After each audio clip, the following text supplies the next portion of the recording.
Emmanuel இஸ்ரவேல் என் நம்பிக்கையானவரே. கர்த்தருக்குள் மிகவும் பிரியமான தேவஜனமே, உங்கள் யாவருக்கும் எனது அன்பின் வாழ்த்துக்கள். பிரியமானவர்களே, மீண்டுமாய் நம்பிக்கையின் நேரத்திலே உங்களை சந்திப்பதிலே நான் மிகவும் மகிழ்ச்சி அடைகிறேன். இந்த நாளிலும் கூட உங்களுக்கு என்று ஒரு நல் வார்த்தையோடு உங்களை சந்திக்க வந்திருக்கிறேன். யோவான் 14ஆம் அதிகாரம் அதனுடைய 23ஆம் வசனம்.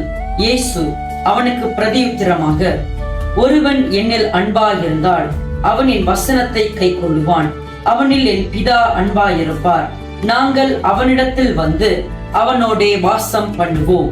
பிரியமானவர்களே, இந்த நாளிலும் கூட என்னோடு நம்பிக்கையின் நேரத்தில் இணைந்திருக்கிற உங்கள் யாவரையும் இயேசு கிறிஸ்துவின் நாமத்தினாலே நான் வாழ்த்துகிறேன். பிரியமானவர்களே, நீங்கள் இயேசுவின் இடத்துல அன்பா இருந்தால், பிதாவின் இடத்துல அன்பா இருந்தால், நீங்கள் அவருடைய வசனங்களையும் அவருடைய கட்டளைகளையும் அவருடைய கற்பனைகளையும் கை கொள்ள வேண்டும் என்று அவர் விரும்புகிறார். இந்த நாளிலும் கூட கர்த்தரை விட்டு தூரமா இருக்கிறீர்களா? கர்த்தருடைய வார்த்தையை விட்டு, கர்த்தருடைய வசனத்தை விட்டு உங்க வாழ்க்கை தூரமா இருக்கிறதா? முடிவில்லை என்று நினைக்கிறீர்களா? அநேக வியாதியின் மத்தியில, அநேக பிரச்சனையின் மத்தியில கடந்து போகிறீர்கள். உங்களுக்கு தீர்வு இல்லை என்று நினைக்கிறீர்களா?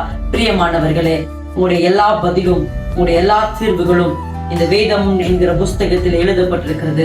இதெல்லாம் சாதாரண வார்த்தை அல்ல, ஜீவனுள்ள வார்த்தை. அது இருபுறமும் கருக்குள்ள வார்த்தை. அது எவரோடும் பேசத்தக்க வார்த்தை. அது எல்லா சூழ்நிலைகளையும் உங்களுக்கு பதிலளிக்க கூடிய வார்த்தைகள் இந்த புஸ்தகத்தில் எழுதப்பட்டிருக்கிறது. இந்த வேத புஸ்தகம் தீர்க்க தரிசனமான வார்த்தைகளையும் கொண்டுள்ளது.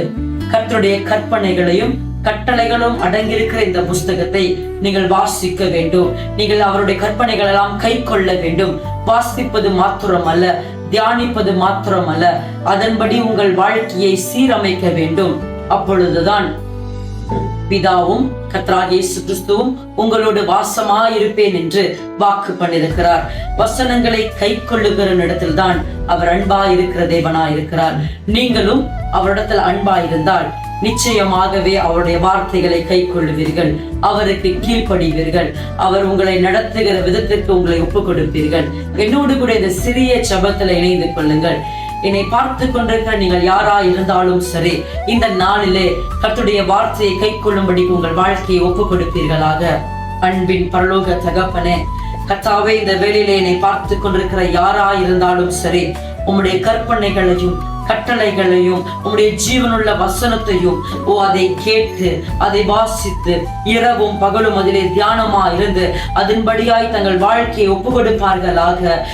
எவன் ஒருவன் உம்முடைய கற்பனைகளை கை கொள்ளுகிறானோ, உம்முடைய வசனத்தை கவனித்து கேட்டு அதன்படி தன்னுடைய வாழ்க்கையை அர்ப்பணிக்கிறானோ, அவனிடத்தில் நீர் அன்பா இருக்கிற தேவன் என்று வேதம் சொல்கிறது. அவனோடு வாசமா இருக்கிற தேவன் என்று வேதம் சொல்கிறது. கர்த்தாவே, அப்படியாய் பிள்ளைகளை மாற்றுவீராக.